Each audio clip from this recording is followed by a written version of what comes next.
The narrative commences in the year 1970, where we observe a young man named Nicholas having a delightful time with his college companions. Indeed, they are all medical students who have now successfully completed their graduation, signifying that they have all become qualified doctors. Nicholas's father desires for him to join him in his work, but Nicholas aspires to work in a different country. Nevertheless, he remains uncertain about which specific country he should select for his work endeavors. In his room, he spins the globe, closes his eyes, and stops it with his finger. Upon opening his eyes, his finger is resting on the nation of Uganda. It is subsequently revealed that Nicholas has journeyed to Uganda to work alongside Dr. David, who runs a missionary clinic in that particular location.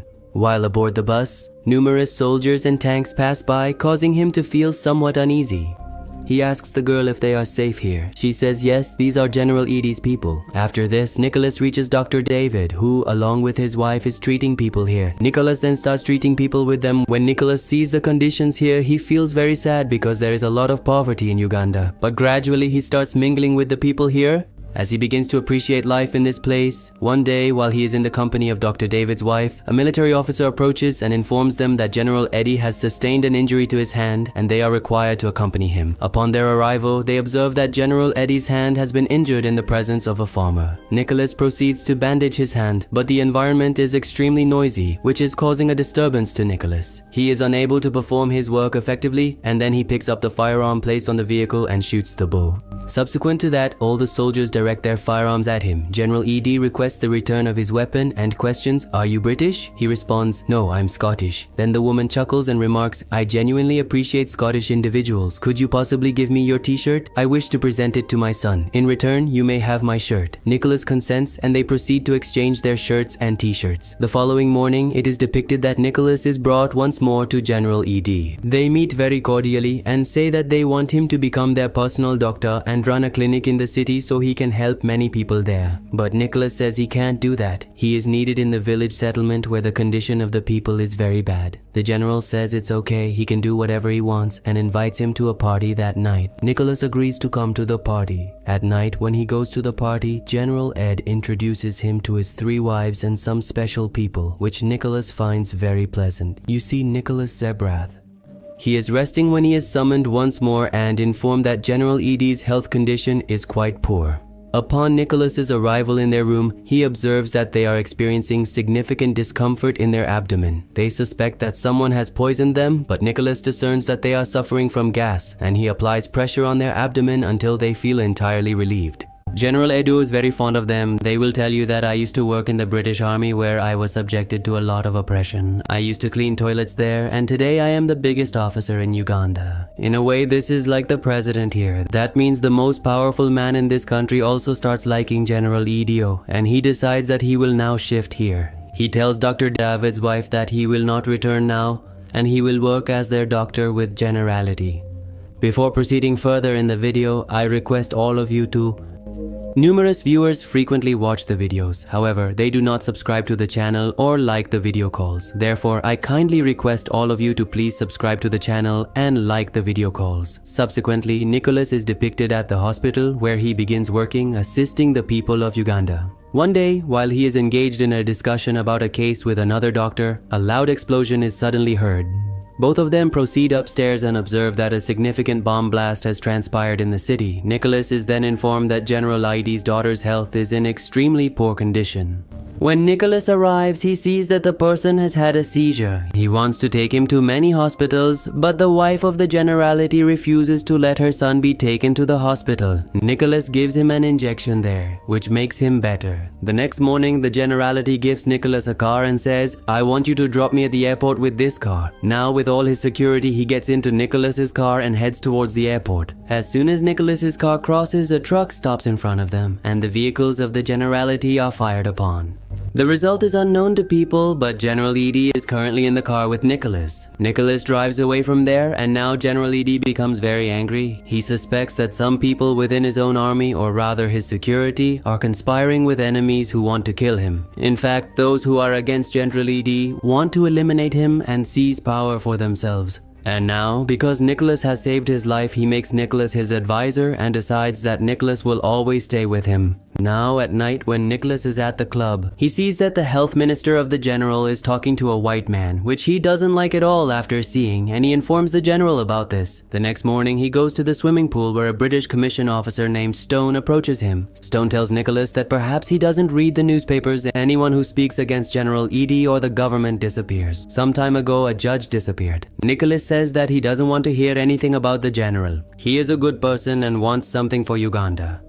He states, if that is indeed the situation, then where is the health minister? There is absolutely no trace of him. At this point, Nicholas begins to believe what he is hearing. Consequently, he proceeds to the health minister's office, but the minister is absent. Instead, there is a close associate of General Idi. Presently, Nicholas starts to feel concerned about these matters. He is uncertain whether General Idi is truly a good person or not. He makes the decision that he will return to Scotland and wishes to inform General Idi about his decision. The Generality declares that you are unable to depart from this place.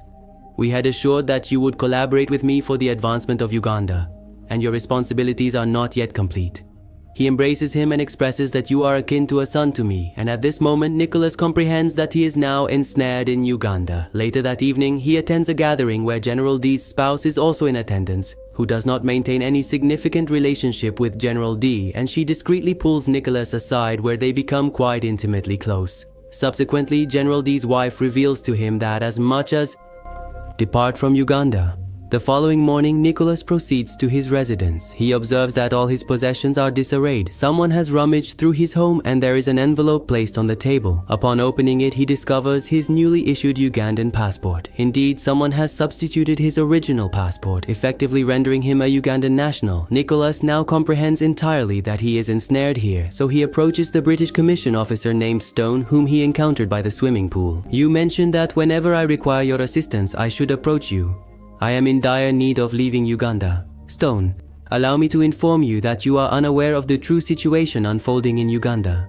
Anyone who dares to speak against General Idi is brutally murdered. In the rural areas, General Lady has massacred numerous individuals, including those tribes who dare to protest against her. She is not merely a human, but a true devil. Nicholas expresses his desire to depart. Stone responds that you can indeed leave, but there is a condition. You must do something in return. Nicholas inquires if you are suggesting that I should eliminate ATM and say, he departs from that location. Days begin to progress in a similar fashion, and the circumstances in Uganda deteriorate significantly compared to before. Nicholas is perpetually anxious and melancholic. He resembles a prisoner in Uganda who can move about freely. The conditions in Uganda are extremely dire. Due to the widespread massacre, Uganda's international reputation has suffered greatly. Subsequently, General Idi declares on television that the British have reneged on their promise with us. Thus, all the Asian individuals residing here must vacate. They are given a period of 90 days to accomplish this. After that, people start leaving from there. One day near the college, General Idi's wife calls, and when he wants to meet her, she reveals that she is pregnant. Hearing this, Nicholas becomes very worried because if General Idi finds out, he will kill both of them. He can't even take her to the hospital for an abortion. So he goes to the hospital and asks a fellow doctor to perform an abortion on General Idi's wife, but as soon as the doctor hears General Idi's name, he refuses because if General Idi finds out that his wife is pregnant, he will kill everyone. He will commit murder because he had no intimate relationship with his spouse. Now, Nicholas personally procures some medications from the medical facility for her termination, and at that moment, General Idi's associates arrive and inform him that General Idi has summoned him. When Nicholas goes to General Idi, he is deeply disturbed. He is filled with anxiety. He states, "Observe what the newspapers have published about me. They are labeling me a demon and a beast. What action should I take? You are my counselor. You will provide me with guidance." Nicholas says that you should not remove the international journalists from here. If you do so, they will write even more negatively about you internationally, which will worsen your match. We should call all of them. We should speak to them nicely so that they write well about you. Journality likes this idea very much, so he holds a press conference in which he keeps Nicholas with him, and now he starts talking very well. Nicholas wants to reach Journality's wife by any means, and as soon as he gets the chance, he leaves the press conference. He proceeds to the wife's residence and discovers that she has been transported to the hospital, prompting him to head directly to the medical facility.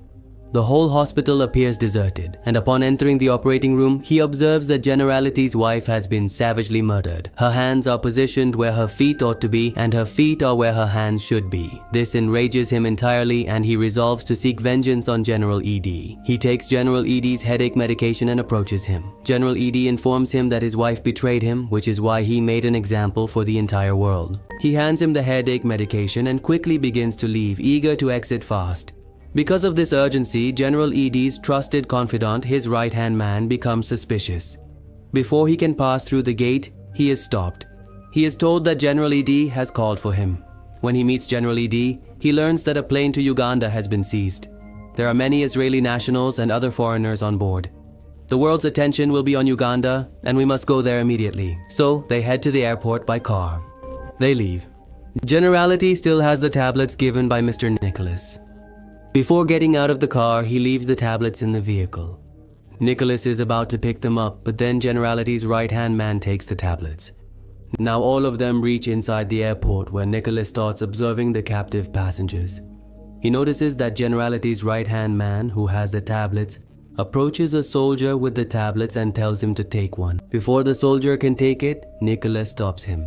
They come to the realization that it is indeed poison. Nicholas is apprehended and severely beaten. He is then taken to a room where General Ed approaches him and declares, "I was aware of your involvement with my wife, and in our village, within our tribe, anyone who commits a wrongdoing with the wife of an elder is hanged from a tree." Each time that individual's screams are heard, the malevolent forces within them are expelled. Subsequently, Nicholas is also hanged. He experiences immense pain. Meanwhile, General Ed proceeds to those individuals. It has been checked and brought. They have informed that the Israeli government is ready to accept our conditions. Therefore, all of you who are not from Israel, we will send you back to your country on our plane. Nicholas is brought down with significant injuries, and now a Ugandan physician, who is a very close friend of his, approaches him. The physician informs Nicholas that all the captives present here, who are not Israeli, are being sent back by aircraft. He states, "I want you to depart with them." He tends to Nicholas's wounds and includes him among the foreigners who are on the verge of being released. They all commence boarding the aircraft. Meanwhile, the individuals of Generality discover that Nicholas has managed to escape. Generality's right-hand man proceeds to the physician.